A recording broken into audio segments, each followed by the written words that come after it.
going on, everybody? Time for the inaugural Matt's Undisputed Top 5 for the 2024-2025 season. This list looks a little bit different than I thought it would, but there were some surprising outcomes week one. There always is. But anyways, we'll hop right in. Number 5, it's going to be the Pittsburgh Steelers. It pains me to put a team in here that didn't score a single touchdown, but the reality is, if you look at the numbers, 6 trips to the red zone, they got 3 points. If they're able to convert 1 to 2 of those, we're talking about a 30-point offense, and that is a very high indicator for a team that's going to go far in the postseason. They got legitimate weapons. George Pickens, legit wide receiver 1. Guy's a stud. You know, he balled out at Georgia, was able to do that again in Atlanta in a homecoming. Najee Harris probably going to get 1,000 yards again. I thought the offensive line looked pretty decent for the most part. Justin Fields got out there, moved like we know he can. I could see him continuing to hold that role. He's probably going to play in week 2. I don't think Russ is going to go.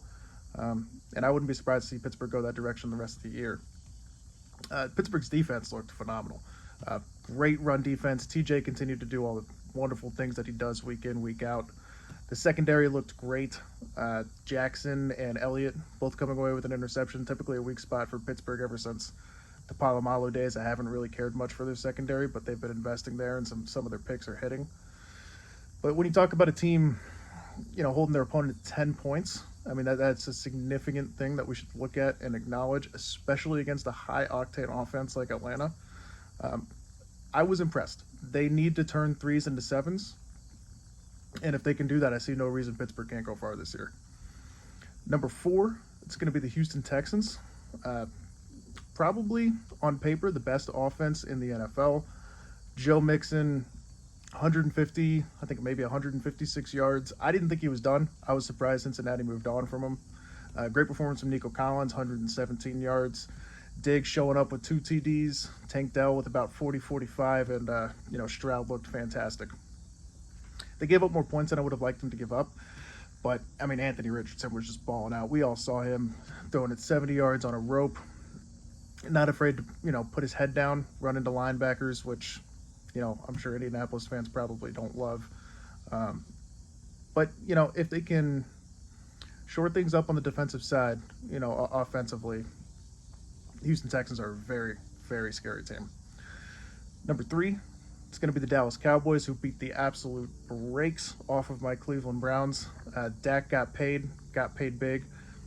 Not a surprise to me. I thought the moment that they paid CD, Dak was going to get paid. You don't pay a receiver $38 million to sit there and get thrown to by a rookie or some veteran journeyman. It just wouldn't make any sense. I think they made the right move locking up Dak. Now they got to get Parsons locked up.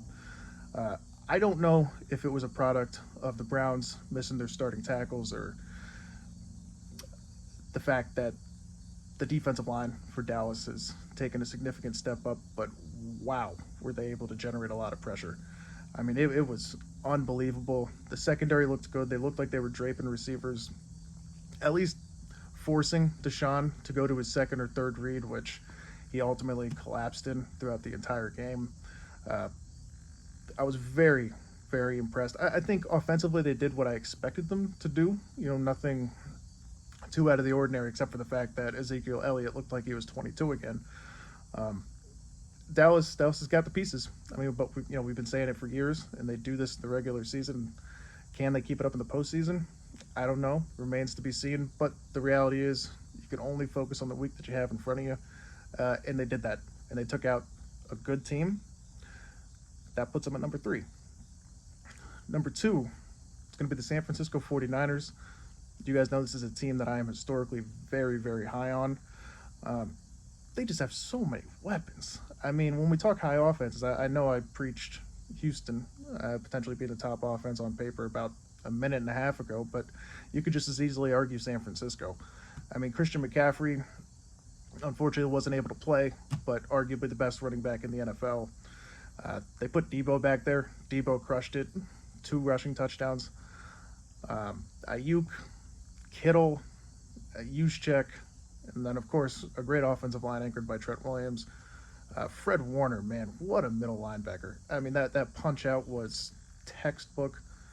Defense looks great. didn't know if Rodgers was going to come out and have an incredible performance. You know, obviously he's knocking off a lot of rust. But still, I mean, stopping Rodgers, Wilson, Brees Hall, and all the weapons that the Jets have on offense is no small task, and we shouldn't look over that. San Francisco is going to continue to be a problem this year. I think Purdy played a pretty good game, and I think Purdy will continue to put up good numbers. I think he's a good QB. You know, not a great one, but a good one. Number one is going to be the Kansas City Chiefs. The most impressive win of the week, in my opinion, taking out a very good Baltimore team. I mean, they got better. They got better. They brought on Hollywood Brown, who didn't play. I think he'll be a factor late in the season. Rashee Rice looked incredible. Pacheco ran the ball well. Mahomes did Mahomes things. Kelsey was a bit of a ghost in the beginning of the game, but he had some big moments in the middle and late. And Xavier Worthy. I mean, my God, does that kid have speed? I don't know how the NFL let Mahomes get a player like that, but it's starting to look like the Chiefs might forget about Cheetah and start loving Xavier Worthy because he's got so many similar attributes, and he's far younger. So working on a rookie deal there. The Chiefs defense looks great again. Chris Jones causing a lot of disruptions. I was a bit worried about L'Jarius Sneed leaving that defense, but didn't really look like they missed a beat. So that'll wrap it up. Chiefs at number one. So to recap, Steelers, Texans, Cowboys, 49ers, Chiefs. I'll see you guys next week.